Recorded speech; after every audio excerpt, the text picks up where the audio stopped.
When I was young, my mom used to tell me that I could do anything, that I would be something special. And I believed her. And it's crazy because my parents were both, I mean, do we, is it okay to say uneducated? Somehow it sounds wrong. They were educated in life, but they lacked formal education.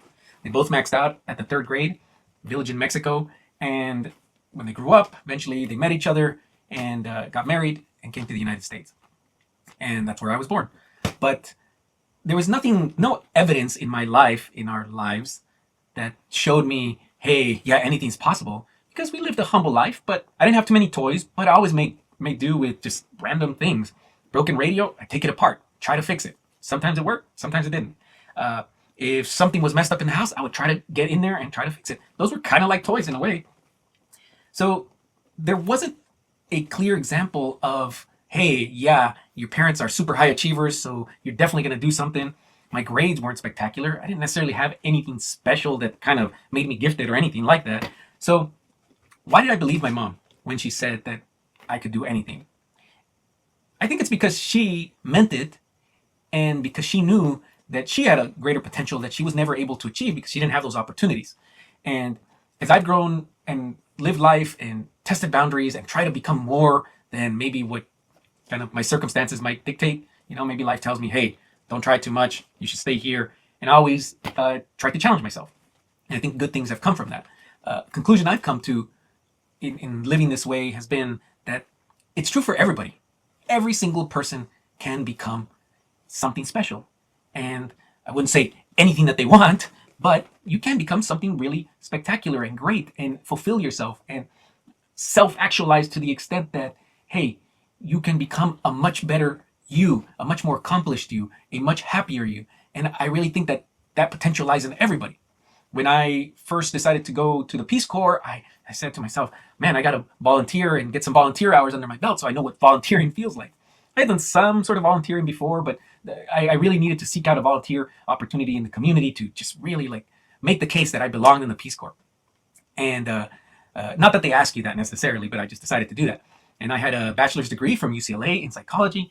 And I said, well, maybe I have some use to someone. I called the juvenile hall in Bakersfield. Uh, and I said, hey, I'm looking to volunteer. I'm happy to do anything you need. I'm available to whatever. If you need cleaning, if you need organizing paperwork, anything you need help with, I'm happy to volunteer. And they asked me, and this was to the credit of the director there who I think she was the volunteer coordinator maybe. I don't really know for sure. But she asked me, well, what's your education? What's your background? And I told her about my psych degree, my work with autistic children as a student. And she said, well, why don't you come talk to our kids? We have boys who've been detained here for a very long time, and they need help. They need motivation. God, that was a really powerful experience because, she trusted in me to go talk to these kids. Obviously, they, society and sometimes their families and a lot of people have given up on them. It was, she said, we only get sort of church groups, religious groups that come and want to talk to the kids. So it'd be very different. It'd be a nice change of pace for them.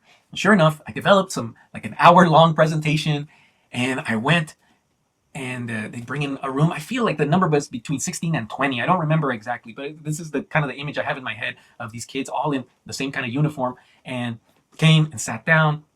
And these were supposedly the highest level kids in terms of the most dangerous, the kids who had really messed up really bad. And I talked to them, and the great thing about it was, they were testing me. From the very beginning, they were testing me to see what they can get away with. And I guess, I don't know if I was just ready for it, or I had practice, like debating my roommates in college, or I don't know what it was, but I was ready for them. And I always had an answer. And I told them, anything's possible. Whatever you want to do, you have to set goals. You have to set intermediate goals, achievable goals, something that's a bite size. If you want to do 100 push-ups, you can do 100 push-ups. Get down and do one damn push-up, and then the next day, challenge yourself to 2, and go on and go on and go on. I think, kind of giving them a playbook, a roadmap for how to achieve something was like, okay. And it's common sense. I mean, I think the kids knew. A lot of them probably were really good at push-ups and other kind of physical activities and probably some other activities. But, so they're smart kids. But we tested it a bit more. We talked about reading. You read one word, read one sentence. Before you know it, you'll read this whole book. All of you here can read these books and take in so much knowledge and process it. Don't believe anyone who tells you you're stupid. Sorry, I really gotta get together. Gotta get it together. That's a. It's very easy to point out the bad cases. It's very easy to point out the cases where the kids are just rotten because they just want to do evil, and you gotta understand what they've been through, what took them to that point, what led them to that point, and it's painful. It's painful to even imagine the kind of trauma, the kind of violence and cruelty that some of these kids experience. And my own friend, a close friend of mine, told me that when he was a boy, his father put a gun to his head. And how do you overcome from that? How do you overcome when you believe that you are like that worthless? And yeah, it's tough. So these kids have that potential. These, even the toughest cases, they have potential to really overcome and to achieve. And I think that's something that we always need to remember, that we all have that potential, that we all can achieve.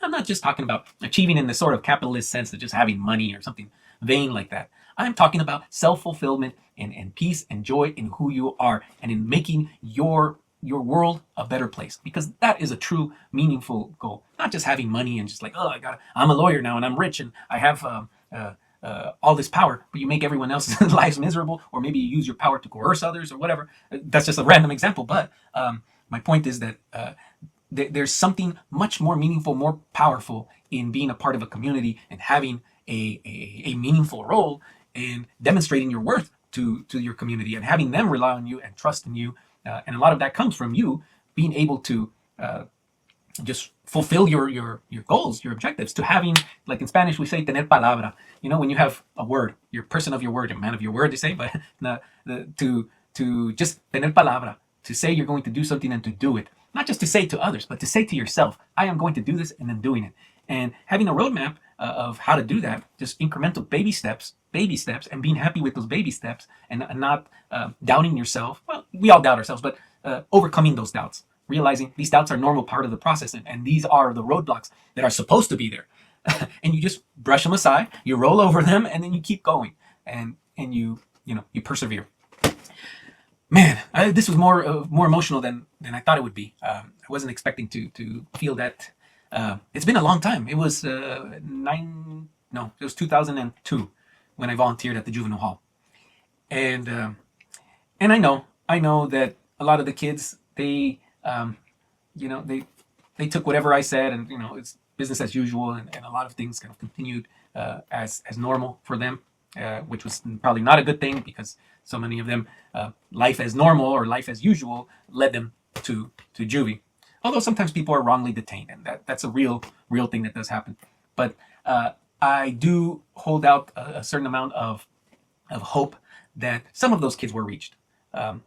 Yes, one speech is trivial, but I know from the power that people have, the impact that people's words have had with me. Not just their words, but their intent, their truth. When someone tells you, oh, you can do anything, but you realize it's nothing behind that, and there isn't maybe a genuine caring sentiment. But when you know that someone genuinely cares for you, and they give you encouragement, they offer you, say, a basic little roadmap of how to do things, they encourage you to go and pursue, and they are forgiving if you fail or if you slip and fall. When you have someone like that, even if they're there only in brief moments in your life, that alone has the power to move mountains and to change lives. And I think that that's something that's worth remembering. And that's something that I always want to remember, because whatever I do in terms of any communication impact I might have with individuals, I want to uplift and encourage.